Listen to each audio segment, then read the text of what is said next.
गागर में सागर पत्रिका के लेखक और गागर में सागर हिंदी क्लासेस में आपका हार्दिक स्वागत है, अभिनंदन करता हूं। मैं एक बहुत ही महत्वपूर्ण टॉपिक लेकर आज के सामने उपस्थित हूं, जिसका नाम है वर्णमाला।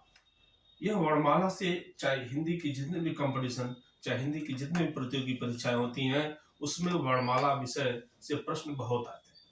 चाहे यूपी हो, चाहे सुपर टेट हो, चाहे टीजीटी हो, चाहे पीजीटी हो हिंदी से, चाहे केपीएस टीजीटी पीजीटी हो, जो भी प्रतियोगी परीक्षाएं होती है उसमें सब जगह वर्णमाला से क्वेश्चन आते हैं। वर्णमाला में क्या है, तो वर्णमाला के अंतर्गत जो भी टॉपिक होगी आज हम उसमें विशेष चर्चा करेंगे। तो हम आते हैं वर्णमाला शब्द। वर्णमाला, वर्णमाला क्या है? सर्वप्रथम पहले यह शब्द किस भाषा का है? तो यह वर्णमाला शब्द अपभ्रंश भाषा का शब्द है। किस भाषा का शब्द है? अपभ्रंश भाषा का शब्द। यह अपभ्रंश एक भाषा है जिसका विकृत रूप होता है अवहट, जिसका विगड़ा रूप होता है अवहट। अपभ्रंश जो है, वर्णमाला शब्द जो है अपभ्रंश भाषा का शब्द है, जिसका अर्थ होता है अक्षरों की माला। अक्षरों की माला। जो वर्णमाला शब्द है, अक्षरों की माला, अर्थात ये कह सकते हैं कि जो वर्णमाला शब्द, वर्णमाला जो होता है वर्णों या अक्षरों के व्यवस्थित समूह। जो वर्णमाला होता है वर्णों या अक्षरों के व्यवस्थित समूह का, व्यवस्थित समूह को क्या कहते हैं? वर्णमाला। वर्णों या अक्षरों के व्यवस्थित समूह को वर्णमाला कहते हैं। जो भी अक्षर एक सिस्टम से, सिस्टमेटिक तरीके से रखे जाते हैं या व्यवस्थित तरीके से रखे जाते हैं, उसी को वर्णमाला कहते हैं। तो वर्णमाला क्या हो गया? वर्णों या अक्षरों के व्यवस्थित समूह को वर्णमाला कहते हैं। अब प्रश्न जो महत्वपूर्ण है कि हिंदी वर्णमाला में, हिंदी वर्णमाला में अक्षरों की संख्या कितनी होती है? अक्षरों की संख्या, हिंदी वर्णमाला में अक्षरों की संख्या कितनी होती है? 52। यह बहुत महत्वपूर्ण प्रश्न है कि हिंदी वर्णमाला में अक्षरों की संख्या कितनी होती है? 52 बन जाती है। जबकि कामता प्रसाद गुरु, कामता प्रसाद गुरु ने हिंदी वर्णमाला में अक्षरों की संख्या 43 बताई थी। कितनी बताई थी? 43। यह ध्यान रखिएगा, ये कामता प्रसाद गुरु के अनुसार है, जो हिंदी के व्याकरण आचार्य हैं। इन्होंने जो बताया कि हिंदी वर्णमाला में अक्षरों की संख्या कितनी होती है? 52 मानी जाती है। हिंदी वर्णमाला में कुल अक्षरों की संख्या 52 होती है, जबकि कामता प्रसाद गुरु ने 43 संख्या बताई थी। अब प्रश्न कि वर्णमाला कहते किसे हैं? वर्णों या अक्षरों के व्यवस्थित समूह को वर्णमाला कहते हैं। अब वर्णमाला शब्द किस भाषा का शब्द है? तो वर्णमाला शब्द जो होता है अपभ्रंश भाषा का शब्द है, जो वर्णों या अक्षरों के व्यवस्थित समूह को कहते हैं। हिंदी वर्णमाला में कुल अक्षरों की संख्या कितनी होती है? तो 52 मानी जाती है। जबकि कामता प्रसाद गुरु ने हिंदी वर्णमाला में अक्षरों की संख्या कितनी बताई थी? 43 बताई थी। अब हम इसके छोटे से छोटे स्टार्ट करते हैं। ध्वनि, ध्वनि किसे कहते हैं? ध्वनि के बाद फिर आता है वर्ण।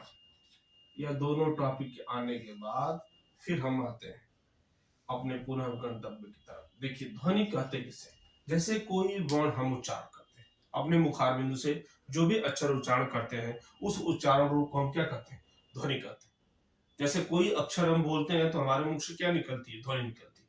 उसी को जो अक्षर का उच्चारण करते हैं उसी उच्चारण रूप को हम क्या कहते हैं? ध्वनि कहते हैं। और जिस अक्षर का हम उच्चारण करते हैं उसी को यदि हम लिपिबद्ध कर देते हैं, लिख देते हैं, तो वर्ण बन जाता है। तो कहने का तात्पर्य है कि ध्वनि के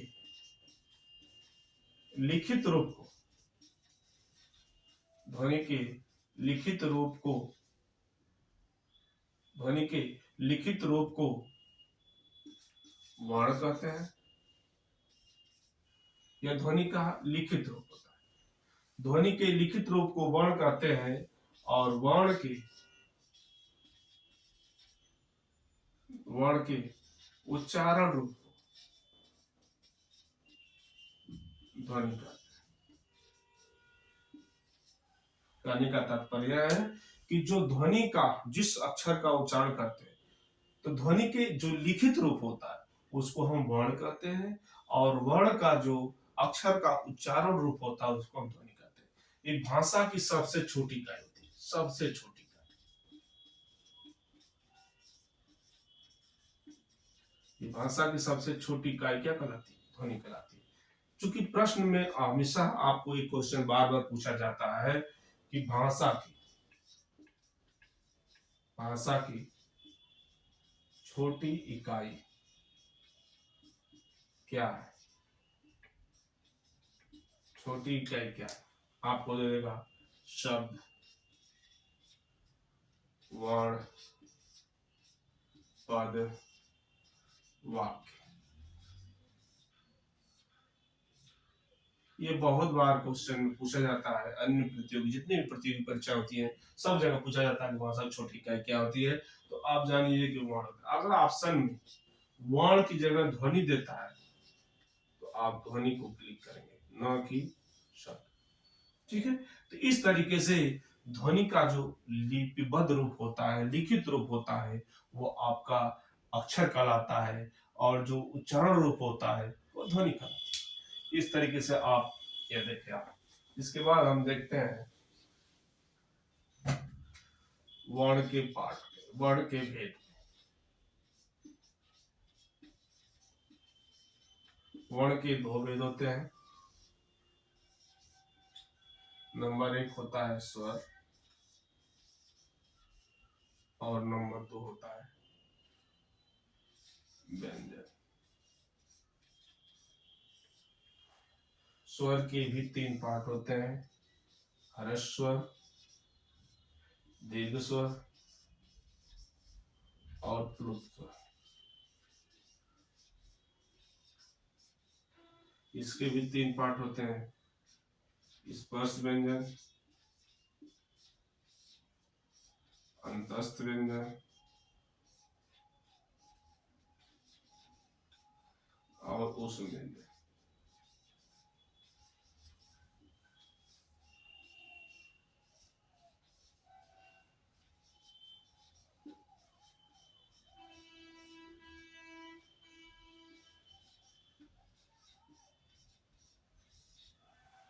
ठीक।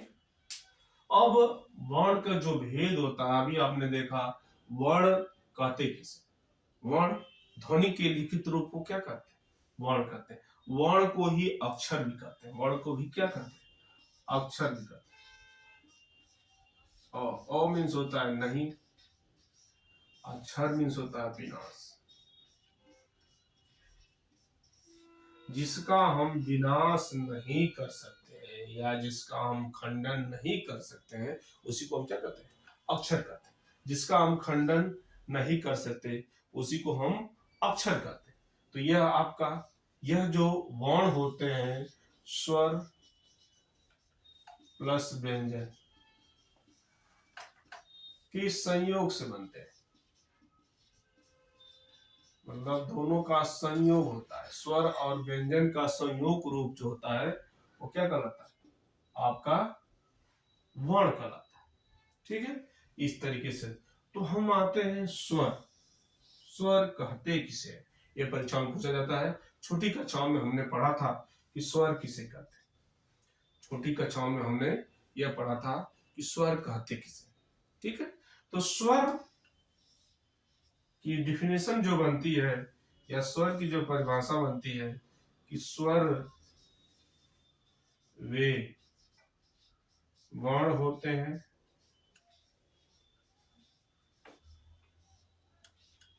स्वर वे वर्ण होते हैं जिनका उच्चारण किसी अन्य वर्ण की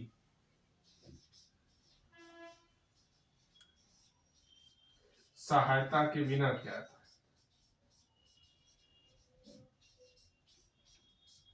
कायरता के बिना किया जाता है।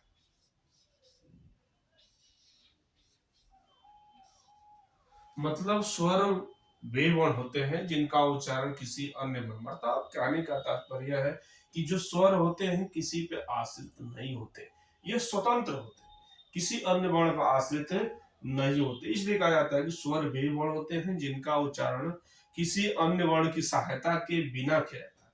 मतलब ये स्वर जो होते हैं वो किसी की सहायता नहीं होते। या इसकी दूसरी डेफिनेशन कर सकते हैं या दूसरी परिभाषा करते हैं कि स्वर वे वर्ण होते हैं जिनका उच्चारण करते समय, स्वर वे वर्ण होते हैं जिनका उच्चारण करते समय हमारे मुखार में, मुख में किसी प्रकार का कोई अवधान या रुकावट नहीं होती। मतलब उच्चारण करते हैं तो हमारे मुख में किसी प्रकार की व्यवधान या रुकावट नहीं होती, उसी को हम क्या कहते हैं, स्वर कहते हैं। ये स्वर जो होते हैं स्वतंत्र होते हैं, ये किसी अन्य वर्ण पर आश्रित नहीं होते हैं। इसके कंपेरिजन में हम लिया जाए व्यंजन क्या होते हैं, तो जो व्यंजन होते हैं वो स्वरों पे आश्रित होते हैं, लेकिन स्वर किसी वर्ण पे आश्रित नहीं होते हैं। इसलिए हम कहते हैं कि स्वर स्वतंत्र होते हैं, जो व्यंजन होते हैं वो परतंत्र होते हैं। परतंत्र मन होता है दूसरे पे आश्रित होना। इस तरीके से स्वर की डिफिनेशन हम दिए। और अब आते हैं कि हिंदी वर्णमाला में, हिंदी वर्णमाला में स्वरों की संख्या कितनी होती है? ये बहुत ही महत्वपूर्ण क्वेश्चन जो बार बार पूछा जाता है कि स्वरों की संख्या, तो स्वरों की संख्या 11 होती है। हिंदी वर्णमाला में कुल स्वरों की संख्या 11 मानी। आयोग आज भी स्वरों की संख्या 11 को ही मानता है। केंद्रीय हिंदी निदेशालय ने भी स्वरों की संख्या 11 बताई। इस तरीके से स्वर के अंतर्गत जो भी हम संख्या थी उसका हमने अध्ययन किया।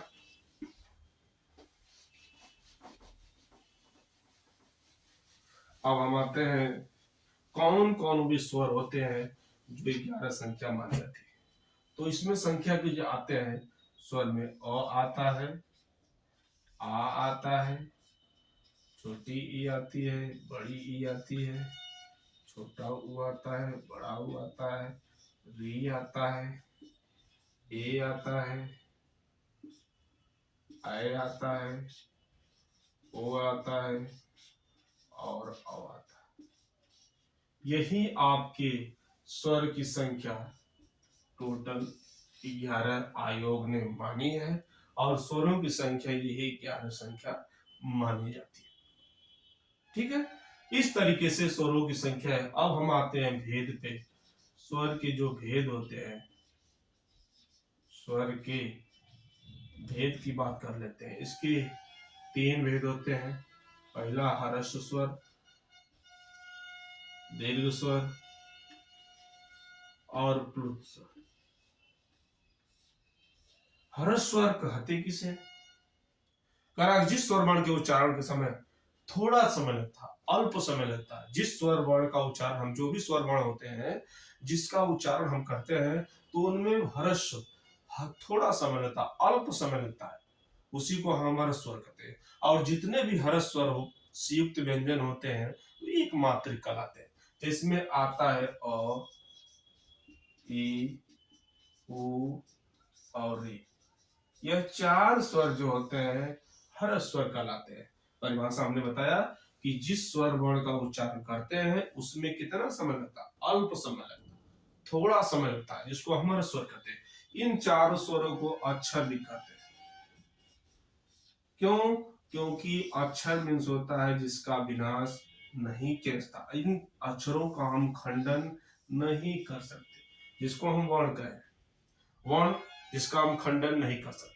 उसी तरह से यहाँ पर जो ये 4 स्वर हैं, ये 4 स्वरों का हम खंडन नहीं कर सकते, इसको हम तोड़ नहीं सकते, इसलिए अक्षर कहलाते हैं। यही 4 स्वर हर्ष स्वर कहलाते हैं। अब हम आते हैं दीर्घ स्वर। दीर्घ स्वर किसे कहते हैं? तो दीर्घ स्वर की जो परिभाषा बनती है कि जिस स्वर का उच्चारण करते समय हर्ष स्वर की अपेक्षा दोगुना समय लगता है। हर्ष स्वर स्वर की अपेक्षा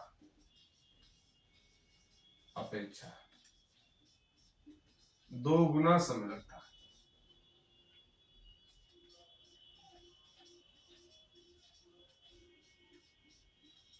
जिस स्वर का उच्चारण करते समय ह्रस्व स्वर की अपेक्षा दुगना समय लगता है, उसी को हम क्या कहते हैं? दीर्घ स्वर कहते हैं। इसमें स्वर जो आते हैं आ, बड़ी ई, बड़ा ऊ, ए, ऐ, ओ और औ। ये जितने भी स्वर होते हैं ये सारे दीर्घ स्वर के अंतर्गत आते हैं, और जितने भी दीर्घ स्वर होते हैं वे स्वर द्विमात्रिक कहलाते हैं। मतलब इनसे युक्त जो भी व्यंजन होते हैं वे द्विमात्रिक कहलाते हैं। ठीक है, इस तरीके से यह जो स्वर हो गए दीर्घ स्वर। अब आते हैं तीसरे नंबर का, प्लुत स्वर किसे कहते हैं? प्लुत स्वर। तो इसकी परिभाषा बनती है कि जिस स्वर वर्ण के उच्चारण में ह्रस्व व दीर्घ, ह्रस्व प्लस दीर्घ, दीर्घ स्वर की अपेक्षा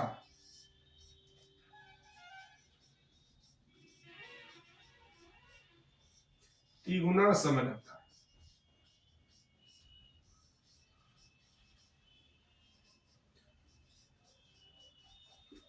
तिगुना समय लगता है।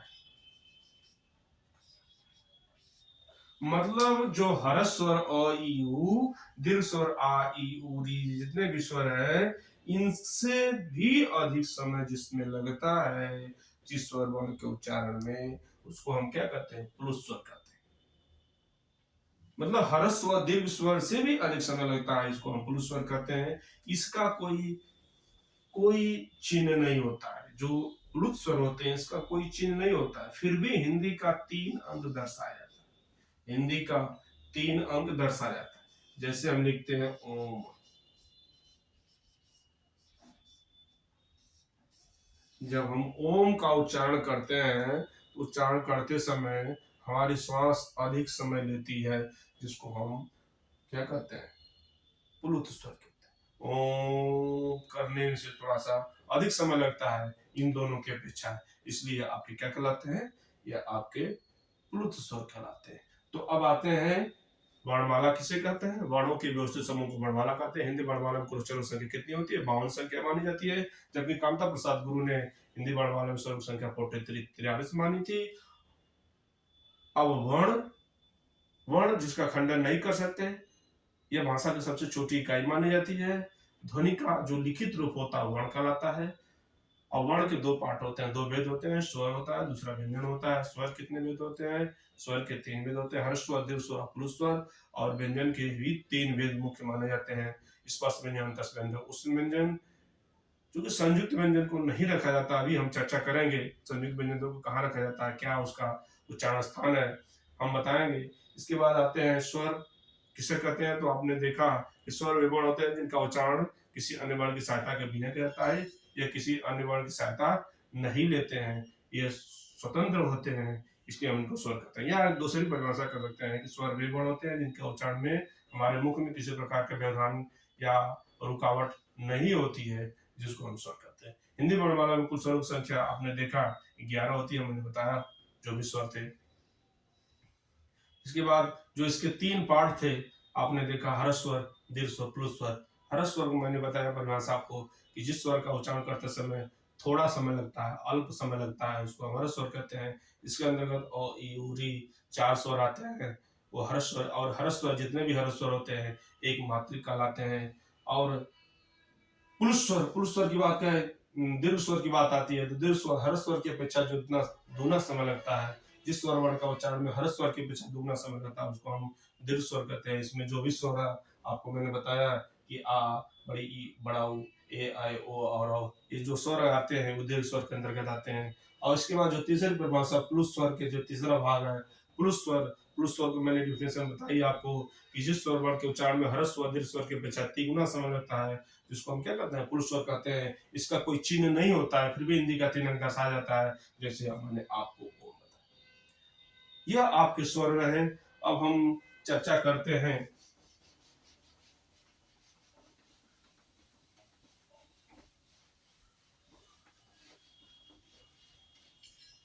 कि स्वर का उच्चारण स्थान। स्वर का उच्चारण स्थान, हर स्वर वर्ण का उच्चारण स्थान, स्वर का उच्चारण स्थान कहां से होता है, इस पे हम अध्ययन करेंगे। तो उच्चारण स्थान के आधार पर स्वर के भेद। इसके आधार पर स्वर के 6 भेद होते हैं। हम आते हैं उच्चारण स्थान के आधार पर स्वर के कितने भेद होते हैं, 6 भेद होते हैं। नंबर 1 कंठ हो गया, नंबर 2 तालव्य हो गया, नंबर 3 मूर्धन्य हो गया, नंबर 4 ओष्ठ हो गया, नंबर 5 कंठ तालव्य हो गया, और नंबर 6 कंठोष्ठ।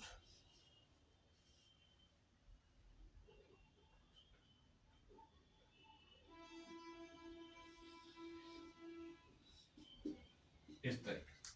तो कंठ के अंतर्गत जो स्वर आते हैं अ आता है, तालव्य के अंतर्गत आता है ई, और मूर्धन्य के अंतर्गत आता है आपका री, और ओष्ठ के अंतर्गत जो स्वर आता है ऊ और बड़ा ऊ, तालव्य। अब ध्यान से देखिए, चूंकि कंठ और आ से है, आ, तालव्य क्या है, ई से है, तो जब अ और ई को जोड़ते हैं तो क्या बनता है, ए बनता है। ये गुण संधि का एक नियम होता है, ए बन जाता है। यह अक्षर तीसरा स्वर का निर्माण कर रहा है। 2 अक्षर जब मिलते हैं तो तीसरा अक्षर का निर्माण करते हैं, तो यहाँ पे ए हो जाएगा, और जब दीर्घ मिलेंगे तो ए हो जाएगा। अब कंठोष्ठ, कंठ है आपका अ आ, और ओष्ठ क्या है आपका ऊ, धन ऊ, और यह 2 स्वर मिलने से क्या बनता है, ओ बन जाता है। तो यहाँ क्या हो जाएगा, ओ और आओ बन जाएगा, तो ये कंठोष्ठ बन जाएगा। ठीक है, तो इस तरीके से यह आपके 2 कंठ। अब कंठ होता क्या चीज, जिस स्वर का उच्चारण कंठ के द्वारा किया जाता है, यहां से जो ध्वनि निकलती है वो आपका कंठ के अंतर्गत आती है, जिसे अ तालव्य का आता है। जिस स्वर वर्ण का उच्चारण करते हैं तो हमारी जिह्वा जाकर के तालु में स्पर्श करती है, तो वहां से तालव्य वर्ण या तालव्य स्वर का निर्माण हो जाता है। जैसे या उच्चारण कर देंगे तो जिह्वा जाके तालु में स्पर्श करती है। अब आता है मूर्धन्य, जिसके अंतर्गत री आती है।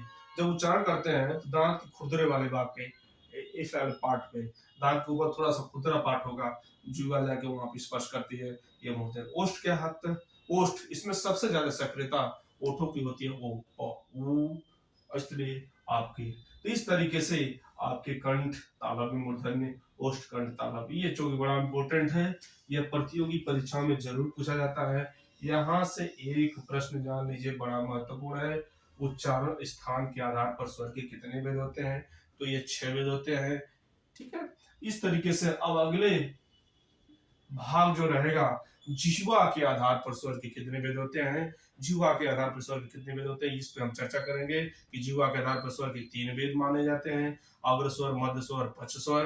अब हम इस पार्ट को, इस भाग को, जो जिह्वा के आधार पर स्वर के भेद हैं, इस पार्ट को हम अगले वीडियो में लेकर उपस्थित होंगे। तब तक के लिए धन्यवाद।